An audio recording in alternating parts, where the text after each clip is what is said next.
Hello everybody, welcome to Bluemarblescience. Phuket Word thinks that you can't have shadows on a spherical earth. That was news to me. Phuket has made a series of errors in concluding that shadows would be impossible on a spherical earth. Now, as with most of the flat earth community, Phuket doesn't have a clue, so keeping that in mind, warning as usual, facial injury and monitor damage are likely. Be sure to protect yourself, get out those oven mitts. And Gladys? Yes, I know he has a funny looking shirt, girl. Just light the dumpster fire and let's have some fun.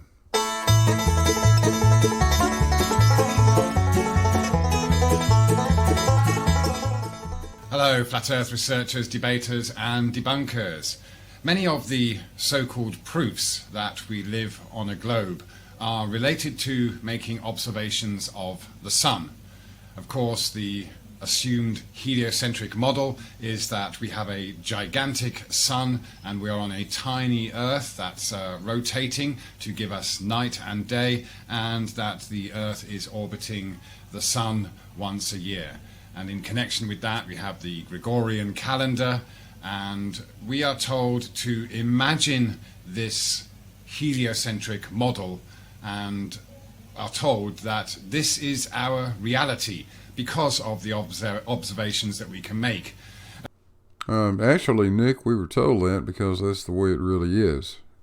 Of course, we have experiments of old that are said to have proven irrefutably that we live on a spherical Earth of a certain diameter or circumference simply by observing the shadows created by the sun, Eratosthenes. So of course we've got this idea that people who go against this idea or question this idea, i.e. flat earthers, are questioning 2,500 years of science that proves we live on a globe.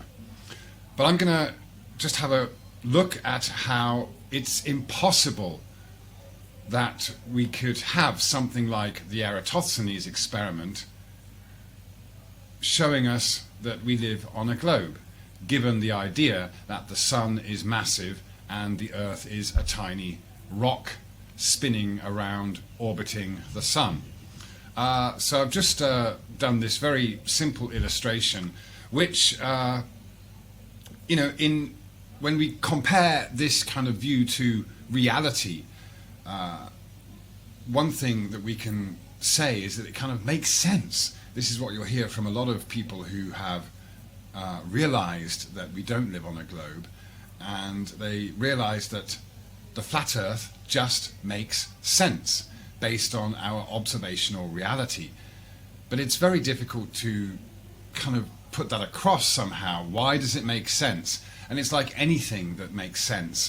There are all these little clues which add up that we can compare with reality and say, yeah, I see that the sun is something local. The Earth doesn't have to be moving.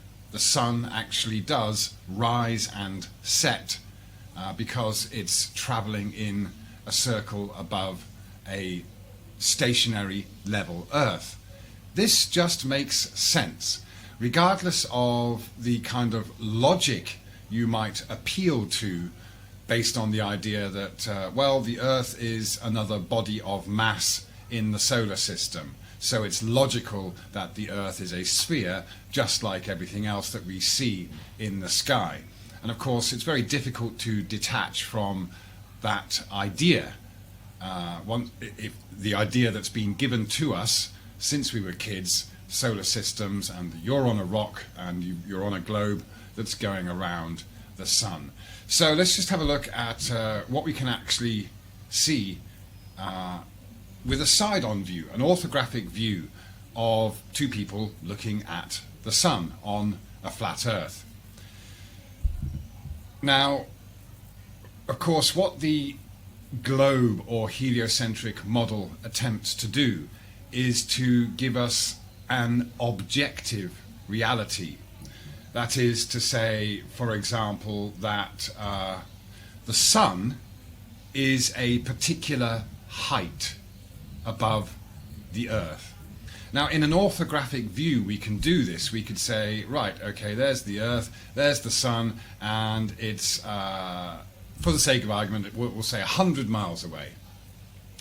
But of course, this can become very arbitrary. We know we're told that the Sun is 93 million miles away and much more massive.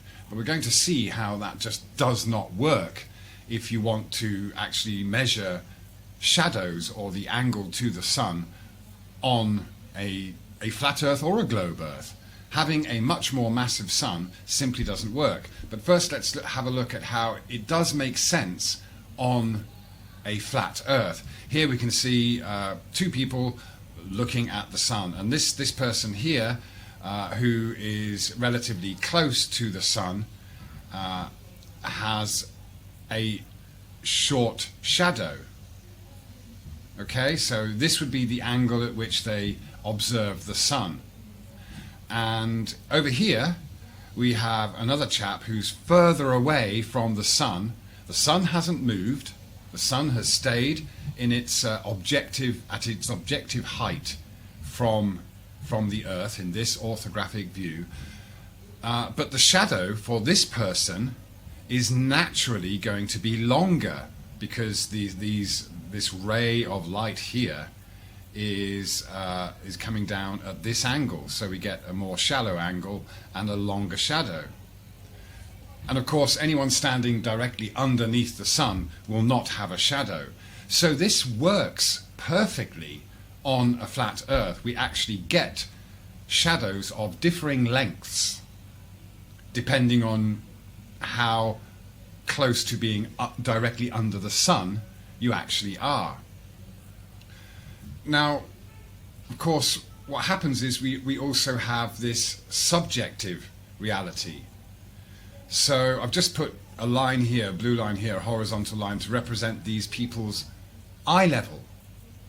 Now, for each observer looking at the Sun, they are going to measure an angle to the Sun from their horizontal line of sight. And of course, in that person's eyes, the horizon or the surface will appear to rise up to that person's eye level. So all the angles of elevation that they calculate or measure from their particular position on the Earth in relation to the Sun will be from their particular horizontal line of sight, or their eye level. So that's where the horizon is for each and every one of us on this Earth. And so all our observations to celestial objects or luminaries are made from eye level, from the horizon. So essentially the surface for each individual observer isn't objectively here anymore, where we can see it in this orthographic view. It is subjectively up from their own eye level. Yeah? So of course this, alright, you get the same angles from the eye level to the flat surface here and here. Okay, I think we've heard about enough. We've heard about objective reality, subjective reality, objective height, stuff rising to eye level when we know it doesn't. Phuket, the lyrics to American Pie make better sense than you do sometimes. Let's speed this up and get to the crux of the issue, shall we? Actually sounds better this way, don't you think?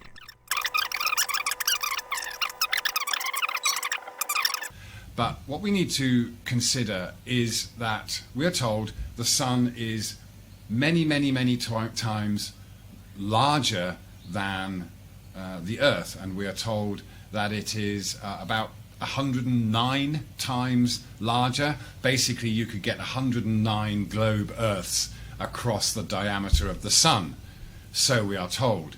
So let's have a look at that scenario here, where what we have is this idea in the model when it comes to Sun angles to the sun and the shadows. We have basically what we would essentially have is a flat sun above us, giving us these parallel lines of sunlight. Yeah? No, Nick, it doesn't look like that at all. Flat Earth is notorious for making drawings that are out of scale. This one is particularly out of scale. In reality, Nick, our solar system looks like this, with the Earth being the blue ball there. The entire solar system, not the entire solar system, just our part of it. The Earth is way back over here on the right-hand side. The sun is way over here on the left-hand side. That's reality, Nick. And sunlight does come in pretty much parallel. If I measure that angle, it is the angular size of the sun. Let's measure it right here. 0.53 degrees. That's what's really happening, Nick. The sun is not huge and occupying enormous parts of our sky. You know that. So, of course, then with the globe Earth model, you say, well, this person is looking up at this angle and this angle relative to the Earth's surface, and we got parallel lines of sunlight. But this doesn't fit our reality. It's been made to work for the model, because basically by giving us a curved surface and saying wherever you are on that curved surface, you're looking up at parallel lines of light, or we have parallel lines of light hitting the Earth because the sun's much larger than the Earth, and so we can then judge or calculate or measure the angles of elevation to the sun, or the shadows that are created by the sun at the angle relative to the sun for this person or that person on the globe. Let's just give you an example here of the shadow you see. So I've put these black lines in to represent shadow created by these parallel lines of sunlight from a much more massive sun coming onto a globe. But there's a problem here with this model that doesn't fit reality, because what's actually going to happen with such a massive sun casting all this light onto a globe Earth? We're not going to get any shadows. Why? Because I have a line here representing sunlight coming in from this side over here. Bearing in mind the idea is that the sun is much larger than the Earth, so the sunlight is going to come down past us, but it's also going to come down in this direction, and it would eliminate the shadow. Okay, Phuket, let's see if we can straighten this out. Here's our Earth again.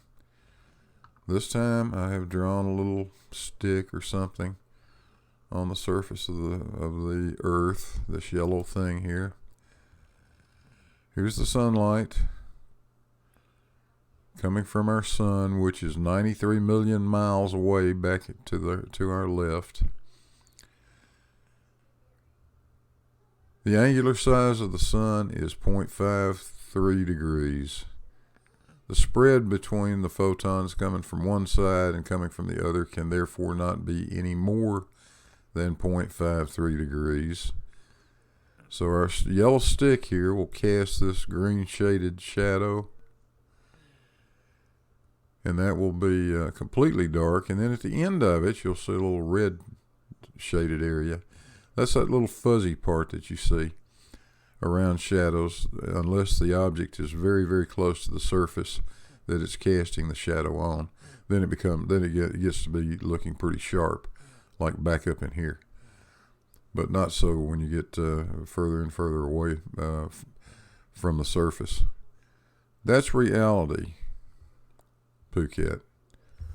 That's the way it really works. It really works that way because the sun is not some gigantic flat thing covering the entire sky.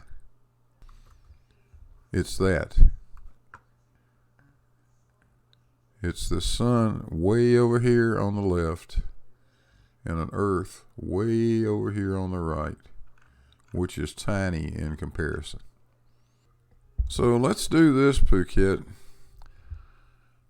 Honestly, a brass magnet stands a better chance of working than this silly thing does.